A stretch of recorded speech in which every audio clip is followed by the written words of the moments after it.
We are following a developing story that seems to be being updated by the hour. Multiple reports of a major prisoner exchange between Russia and the West. Now, one of the prisoners may be Paul Whelan, a former U.S. Marine who has been serving a 16-year prison sentence in a penal colony in Russia. And another being connected to those reports, Wall Street Journal's Evan Gershkovich, who has been held since last year. Global Affairs correspondent Maya Rodriguez has been tracking this story since reports first broke late yesterday. She joins us now live from our Washington newsroom. Maya, what are we learning right now? Hey, good morning, you guys. There are now multiple reports that 2 Americans are potentially part of that major prisoner swap between the U.S. and Russia. However, a source tells Scripps News that an exchange has not happened yet. We are awaiting confirmation from U.S. officials and the Wall Street Journal on the status of that. These are extraordinarily delicate operations, and no one wants to jump the gun until the Americans are back in American hands. That's because of the potential that one of the prisoners is American Evan Gershkovich, the Wall Street Journal reporter who has been imprisoned for more than a year now and recently was convicted on espionage charges.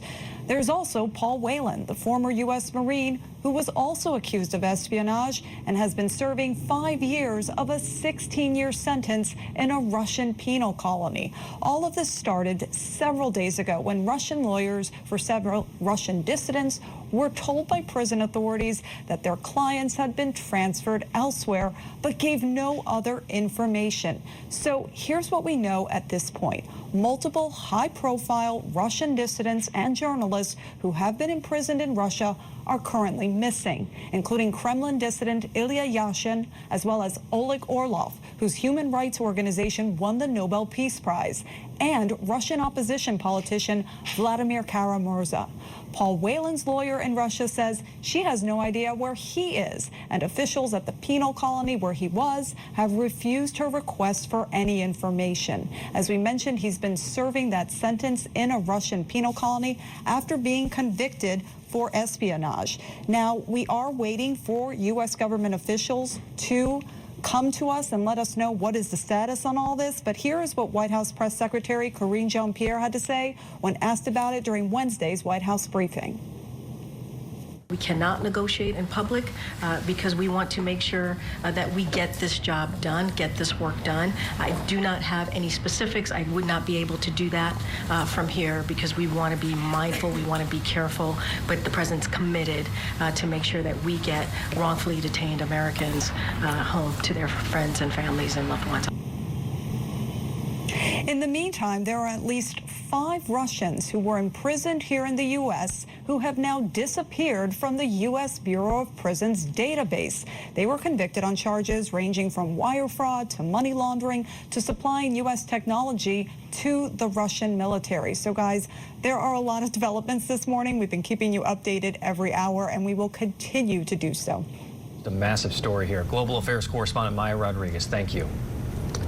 And let's get now to correspondent Stuart Smith, who is in London. He has spent time in Russia reporting.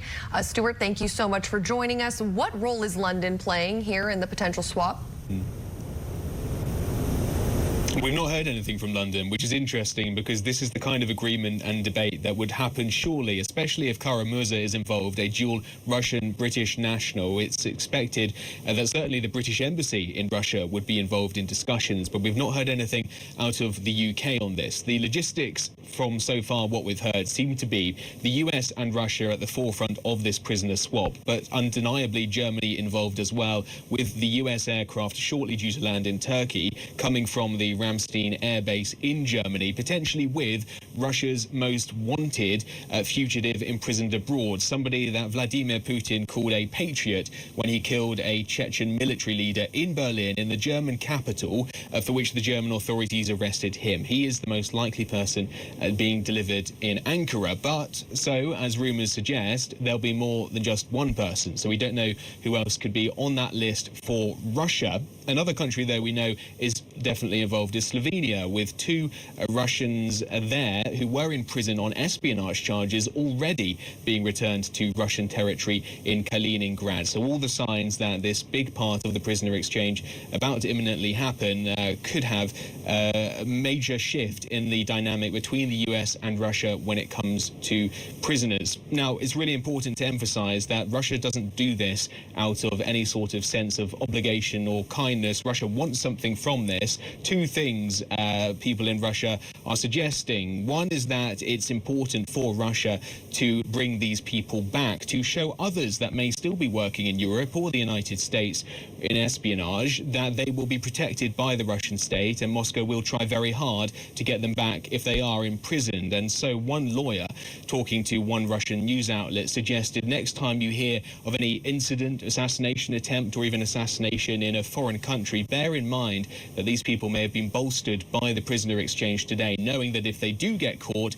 the Russian state will try as hard as it can to get them back. But there's also a part of this which is about trying to change the equilibrium between the US and Russia, a instance where the US and Russia for once are talking again and showing that they can do business if it really comes down to it, and when there's big motivations on both sides to get something done.